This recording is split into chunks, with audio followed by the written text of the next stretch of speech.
Hello my old house fixers, Chris back again here.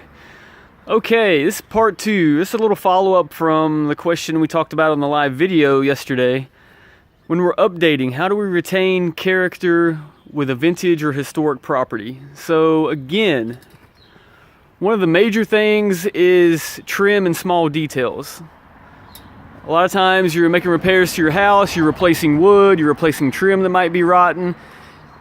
You know, you might have a contractor come back in and just put whatever he thinks should go in there, but you can actually remove some of the character from the house.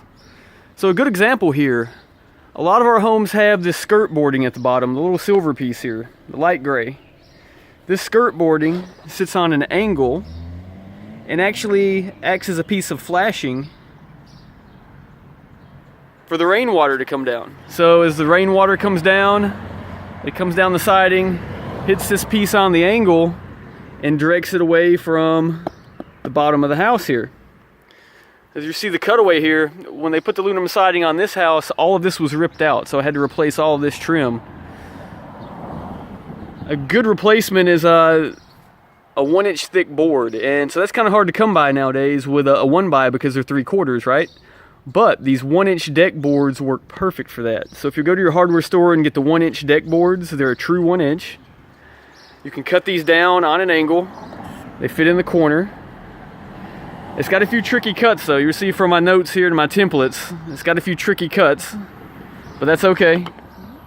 I had a few scrap pieces before I learned it, but these pieces slide up in behind the siding, and so they act as a piece of flashing.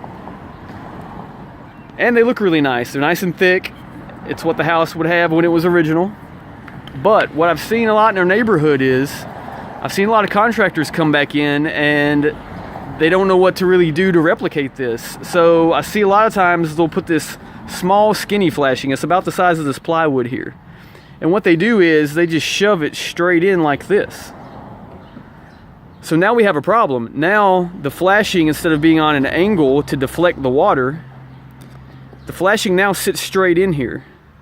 So what we have now is the piece of wood going in under the siding, and now when rain hits this, it puddles up on top of the wood here, it gets into your house, and not only can it rot the fascia trim here and the cosmetic trim that you see in the siding, next it goes into the seal plate that your house is sitting on and could actually rot that out. So while this piece doesn't look important, it's actually very important because, like I said, it acts as a piece of wooden flashing, and it's nice and decorative. So there again, another tip for the exterior of your house, how to retain character. Alright, stay tuned and we'll hit some other details next time. Alright, see you guys.